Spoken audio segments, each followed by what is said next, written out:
Hello tout le monde! Aujourd'hui, je vais vous expliquer ce qu'est la kinésiologie inclusive. Pour comprendre ce qu'est la kinésiologie inclusive, il faut comprendre ce qu'est la kinésiologie tout court.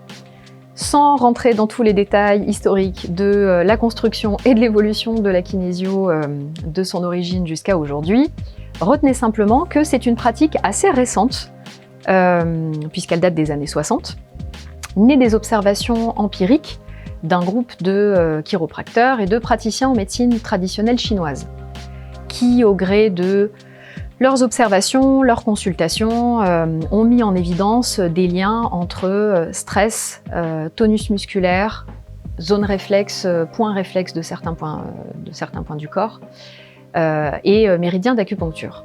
C'est ce premier constat qui a donné naissance à la pratique aujourd'hui connue à l'international comme étant le Touch for Health. Vous avez peut-être déjà entendu parler. C'est cette pratique aussi, le Touch for Health, qui a donné naissance au célèbre triangle de la santé, qu'on aborde dans toutes les formations en kinésiologie, qui dit de la manière la plus simple possible que tout est lié en nous. Notre plan physique, nos émotions, notre mental, notre biochimie, notre circulation énergétique, et que nous ne sommes donc pas un être saucissonné avec des bobos physiques d'un côté, des troubles émotionnels de l'autre, des croyances, voilà, que tout ça en fait est complètement lié. Donc ça a été le point de départ à une évolution qui n'est toujours pas terminée aujourd'hui, qui est clairement encore à l'œuvre, mais à une évolution faite et nourrie de recherches qui sont venues s'additionner et puis s'agréger et enrichir la pratique.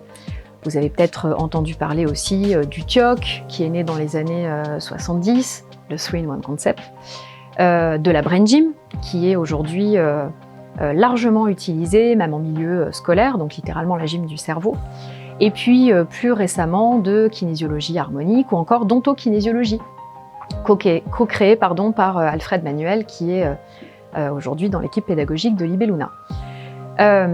Donc ce qu'il faut comprendre, c'est que la kinésiologie est en évolution constante, et elle l'est encore aujourd'hui, et elle vient se nourrir encore aujourd'hui de données de l'ordre des neurosciences, de la physique quantique.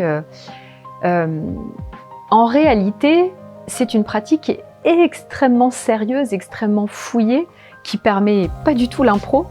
Et donc, n'en déplaise aux pas encore convaincus, voilà, c'est vraiment tout sauf une approche chelou. De mon point de vue, on est vraiment sur une compréhension plus actualisée que jamais du fonctionnement de l'être dans sa globalité. Et il suffit d'avoir effectué une séance, d'avoir essayé en fait avec un praticien compétent pour le comprendre rapidement.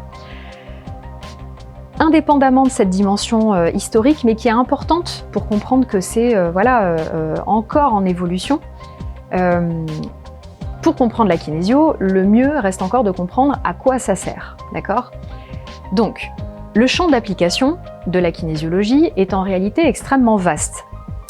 Je peux vous parler de mon expérience, d'accord, de praticienne en cabinet, et puis des milliers de consultations effectuées à ce jour. Aujourd'hui, dans les consultants que moi je reçois, vous avez des personnes qui viennent pour des bobos physiques, d'accord, des douleurs, souvent des douleurs chroniques, pas comprises, que la médecine traditionnelle elle-même reconnaît ne pas arriver à traiter, ok. Il y a des situations de mal-être émotionnel, souvent, des situations de vie coincée, des schémas répétitifs, des transitions de vie, des reconversions, l'accompagnement de traumas récents ou parfois très très anciens. Il y a des consultants qui viennent par désir de connaissance de soi, de recherche de sens, c'est très très fort, là, tous ces derniers temps, notamment depuis l'épisode Covid. Et puis, j'accueille des enfants, des bébés, des ados, des adultes, des couples, des chefs d'entreprise, des personnes en reconversion. Voilà, donc la conclusion, le constat que j'effectue moi en tant que praticienne, c'est qu'aujourd'hui, la kinésiologie, le kinésiologue, en fait, c'est quelqu'un qu'on va voir quand quelque chose est coincé, ne va pas et qu'on ne sait pas pourquoi.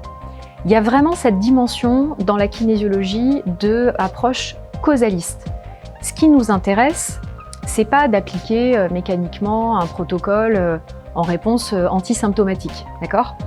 C'est vraiment de se dire, ok, la personne vient avec ce truc qui ne va pas, elle ne sait pas pourquoi, donc l'objectif c'est vraiment de remonter à la cause racine et puis de permettre à la personne en fait de se libérer du blocage. En séance, j'utilise souvent la métaphore, pas très glamour, mais assez efficace quand même pour la compréhension, de canalisation bouchée. Voilà, l'idée c'est vraiment de se dire, bon ok, je ressens en tant que consultant que il y a une canalisation bouchée dans ma vie, dans mon être, dans mon corps, dans tout ce que vous voulez. Il y a une émotion coincée, enfin il y a un truc qui ne va pas.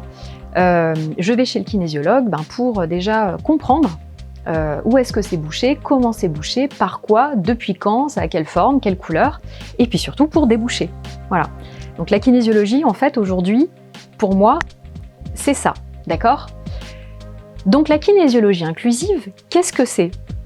Eh bien, justement, parce que le champ d'application de la kinésiologie est très vaste, la kinésiologie nécessite la prise en charge la plus globale possible de l'individu et en même temps une approche, j'allais dire la plus individualisée, non, une approche nécessairement individualisée. On vient de voir toutes les raisons possibles de venue des consultants, enfin toutes, c'est pas forcément exhaustif, mais les principales, des consultants en cabinet. La réalité, c'est que bien souvent, il va y avoir des bobos physiques et un mal-être émotionnel et des situations de vie coincées et des schémas répétitifs et des traumas anciens, récents, etc. Donc, on retombe sur cette notion de compréhension de l'individu comme un tout. Et donc, la réponse appropriée ne peut être qu'une approche, qu'une réponse individualisée, clairement.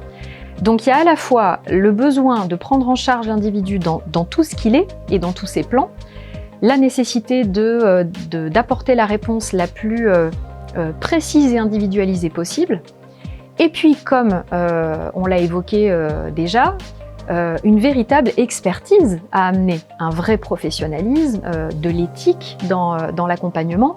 La kinésiologie n'est clairement pas une approche qui permet l'approximation. On va travailler sur les blocages inconscients des personnes qui viennent, donc on est vraiment sur leur plan profond. Ça va avoir des impacts, donc l'idée c'est de les accompagner avec efficience et professionnalisme, clairement.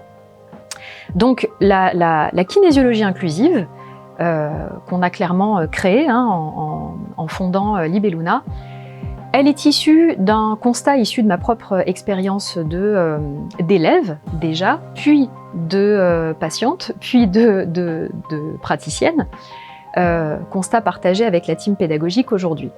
Ce constat, c'est lequel? Ça a été de se dire que pour accompagner justement correctement, prendre en charge l'individu dans sa globalité, individualiser l'approche, il nous paraissait nécessaire de former nos élèves à la fois aux principes fondateurs de la kinésiologie existante, telle qu'elle s'est construite depuis les années 60, et puis de venir l'augmenter, en fait, de venir plugger des pratiques connexes et des éléments de compréhension.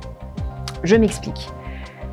On a commencé par se dire, ok, il nous paraît nécessaire de venir soutenir tout l'apprentissage de la kinésiologie par des éléments fondateurs de compréhension. De compréhension de quoi? De compréhension et d'écoute du corps. Voilà, comprendre véritablement comment fonctionne le corps et puis apprendre, avec une initiation au toucher fascia, à l'écouter, à renouer avec l'intelligence des mains. Comprendre le cerveau, la psyché, les émotions, l'inconscient, comment tout ça fonctionne en incluant des bases de psychanalyse, des bases de psycho, de neurosciences, pour comprendre en fait à quoi on touche dans l'accompagnement en kinésiologie. De la compréhension de l'énergie, parce que oui, la kinésiologie c'est une pratique psychocorporelle et énergétique. On a vu tout à l'heure qu'elle était sous-tendue en fait par les principes de médecine traditionnelle chinoise, notamment par les fonctionnements des méridiens avec tout ce que ça comporte comme tenants, aboutissants et mécanismes. Okay, précisément, nourrir nos étudiants aussi de bases solides en médecine traditionnelle chinoise. Puisque c'est venu structurer la kinésio existante, on comprend d'autant mieux la portée de ces actes, de ces gestes, de ces paroles quand on accompagne, quand on comprend les bases. Et de pousser aussi un peu plus la notion d'analyse transgénérationnelle, puisqu'on constate bien souvent en séance qu'on porte des héritages familiaux et qu'il faut donc comprendre ce qui est en jeu également. Okay.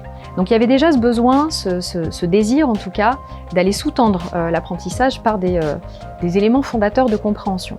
Et ensuite, on est venu aussi brancher à l'apprentissage traditionnel de la kinésiologie tout un tas de pratiques connexes pour enrichir la pratique, mais pas pour l'enrichir dans le vide, vraiment pour aller dans le sens de cette prise en charge globale de l'individu et de cette individualisation indispensable de l'approche. Donc les élèves sont également formés à toute une boîte à outils complémentaire de base de naturopathie, d'aroma, de phyto, d'initiation aux fleurs de bac, mais aussi à la réflexoplantaire, aux bases de coaching, puisqu'il y a cette dimension aussi dans l'accompagnement je mobilise mon consultant pour qu'il puisse mettre en œuvre et qu'il puisse devenir acteur de sa propre vie. Donc il y a ces bases de coaching aussi qui font partie de l'apprentissage. Il y a des unités de formation qui sont dédiées notamment à l'accompagnement des thèmes difficiles, des traumas, et il faut comprendre, là c'est pareil ce qui se joue. Des unités de formation qui sont dédiées aux bases d'hypnose, au décodage symbolique des mots. Bref, l'idée était vraiment de doter les praticiens qu'on forme d'une boîte à outils la plus complète possible pour aller dans le sens de cette prise en charge à la fois globale et individualisée des consultants. Et puis on a aussi inclus à notre cursus en fait des leviers pour permettre de vivre de son activité. L'accompagnement à la création, certes, mais aussi l'identification de son identité professionnelle. Qui on est, qu'est-ce qu'on veut mettre en avant en fait, comment on veut parler de soi en tant que praticien, en tant qu'aidant. Donc les élèves sont aussi accompagnés dans la communication, la visibilité, la construction de leur site internet et le travail sur leur posture de praticien et sur les principaux freins à lever en soi pour pouvoir exercer sereinement. C'est génial d'avoir la boîte à outils la plus incroyable du monde, d'être formé à une pratique extraordinaire, mais si on veut aider, il faut pouvoir être vu avec tout ce que ça suppose. Okay. Et on a voulu que le tout soit enseigné par des experts dans leur domaine.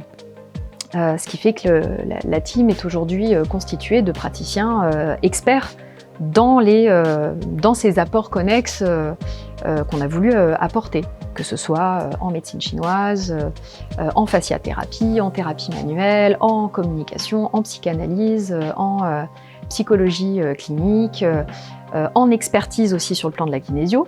C'est un peu la trame centrale quand même. La kinésiologie inclusive, pour nous, elle fait partie justement de cette évolution constante de la kinésio. Et on l'a voulu en fait comme une réponse aux besoins qu'on constate en cabinet et dans nos pratiques. On l'a déjà dit plusieurs fois dans d'autres vidéos, dans des posts, la quête de sens aujourd'hui, elle n'a jamais été aussi présente. Et la kinésiologie est une réponse extraordinaire pour l'accompagner, clairement. D'ailleurs, la kinésiologie se démocratise comme l'ostéo l'a fait il y a 15 ou 20 ans, et c'est une pratique qui a le vent en poupe et qui mérite de l'avoir. Encore faut-il que les praticiens qui l'exercent soient compétents, pro-aidants, et voilà, il y a tout ça derrière la kinésiologie inclusive. Voilà, j'espère que c'est plus clair pour vous, enfin que c'est clair tout court d'ailleurs. N'hésitez pas à nous suivre sur les réseaux, à vous abonner à notre chaîne YouTube si vous voulez avoir plus d'infos sur tout ça, et surtout à aller sur notre site libelluna.fr pour y découvrir l'intégralité du cursus et avoir encore plus d'infos sur tout ça. Voilà, bye bye, bonne journée.